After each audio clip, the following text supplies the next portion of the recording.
Hi guys, my name is Debbie and I'm an intuitive reader as well as a medium here, and I'm here to give some type of messages from beyond. Hopefully this does help and resonate for whomever this is meant for.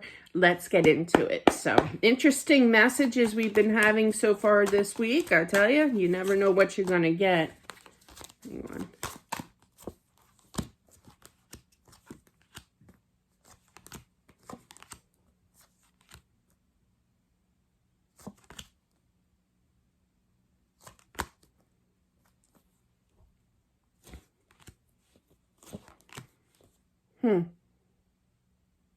I'm feeling this message is from a father figure that passed. And I feel that this message is for their son. I feel that, the father was like on his way to the other side, but I feel like when he passed, there was a lot of emotions from his son that he felt. And it was very hard to continue to walk towards the light, to walk towards the afterlife here. And I feel the son was talking to him kind of thing, crying a lot here. And it was very difficult. And I feel that the father here is trying to say, I'm okay, you're going to be okay, kind of thing. Yeah, I feel like there's this great big why from the son here that I don't understand. Why this has to happen here. And I feel like they had a very, there's something to do with football. I literally heard football, tossing the football in the front yard or what have you, but there's some kind of affiliation with football. Not like, professional, but like go birds, but like, sorry, I just had to say that. But yeah, but like just, young energy, just tossing the ball outside in the front yard, missing all that, But I feel like the father figure had a really tough time, What are they showing me that for? The movie Ghost, what was it? Man, that was a long time ago. I'll have to watch that again. With Patrick Swayze and like I forget. There was a scene, I can't remember who or what the situation was, but there was some kind of hesitate. Yeah, when he first passed. His wife or girlfriend or whatever, Demi Moore, was it? She cried his name out. It's something like that. And then he saw the light, and then in the movie, and it's something like that. They're showing me this movie. Man, I haven't seen that movie in ages. So I'll have to have a refresher course here. But it's something like that where they kind of get, pulled back, hesitant here because he hears his son's cries after his passing. But just know that your dad is on the other side, that he is happy, okay? But he does worry about you, okay?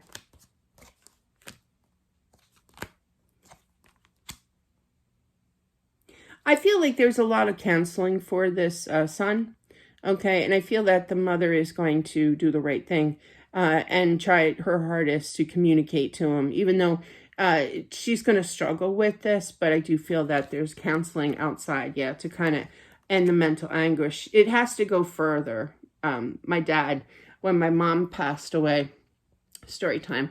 My dad, I was okay with it because I believe in the afterlife. I've been having messages all in the book, accepting the gift, but since I was like 2, okay.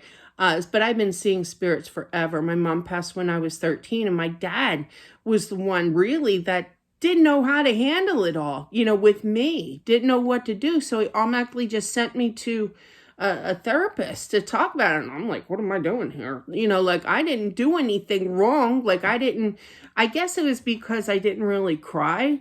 I cried, but I wasn't a biggest crier because I believed in the afterlife. I still do to this day, obviously, but I believe in that. And I guess that puts my mind at ease, knowing that she is happy, that she's at peace, kind of thing. But she still is with me. Okay, definitely. To this day, I just felt her energy, okay. But regardless, I feel like she just popped in. But yeah, but she don't have any messages. She's just confirming that she's still around. But yeah, so I just feel like there's this energy of, my dad really didn't talk to me too much about it. I feel like he just didn't know what to say. It was nothing bad. It just was that he just didn't know what to do. He threw his hands up. So he automatically sent me to this therapist. But I feel like the mom at least is going to talk, unlike my dad.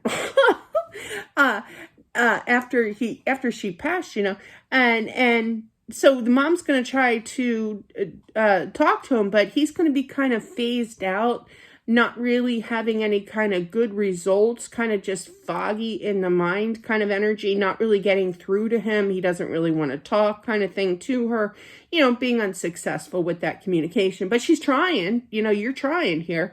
But I feel that it's going to have to take more action here, okay? And I do feel that eventually he will open up, okay, to this therapist. I'm sorry. But yeah. Oh, I got so focused on that. Okay. But yeah, I do feel that, I feel like the dad is given some kind of approval for doing this, that he needs this extra help here. Oh, he's frustrated with the whole situation, that he can't be there, that he can't chime in, that he can't give his 2 cents, that he can't apologize here as well. And it is stressful for the mom, but I do feel that things will balance out. Pray, definitely pray, and talk to him as well. I almost feel it's kind of, I feel like the dad is on the other side kind of talking to a spirit guide or somebody on the other side saying, can't we do something about this? Like, I'm concerned about my son, I feel like he's like, was he a lawyer? I just feel lawyer, like trying to, talk like, what do you call that? Oh my gosh, I should have watched Ally McBeal more. Law and Order more. But yeah, please approach, oh man, comment down below, even if, but yeah, approach the bench, like they're having like this consultation, like on the sidelines. That's what it feels like. Oh my gosh, I can't think of the right words, but anyway, you know what I mean. But yeah, the mom is going to struggle here, but I do feel though that she's going to do the right thing. Okay. Yeah. It's tough. It's tough to see even, I can't even imagine, I've been there. I've seen my own struggle with my own kids, and you don't ever want to see them struggle. You don't want to ever see them upset or cry or anything, or even worse, clam up. That's really worse. Okay. In my eyes, but yeah, clamming up, because you can't break that, it's tough to break that quietness, for me anyway. I don't know about others, but definitely. Yeah, you will solve this issue, definitely. There will be a new beginning. Some kind of relevance to the month of January as well. The end of January, I'm feeling as well. I literally heard, yeah, there are 30 days in January at least. Oh, there's 31. I just want to make sure. I heard 30. So, but yeah. That could have been January 30th, could have been, the day that the husband passed as well. But there's some kind of significance to January 30th. Whoops. Just know how much that he does love you. Again, unfortunately, I have to say this story, which always gets under my skin. My mother-in-law told my 10-year-old son at the time, you can't love anybody that has passed on. I just corrected my own thoughts because I was going to curse. But yeah, yes, you can. Yes, you can. And my response back to him was, when he told me this, was, well, what do you think? I'm not going to try to persuade you like she did. What do you think? Free will, free choice. And he goes, I don't buy it. I don't believe her. And I'm like, exactly. You can still love, even though people have passed on, you can still love them. And just know that he definitely still loves. Okay. Ooh.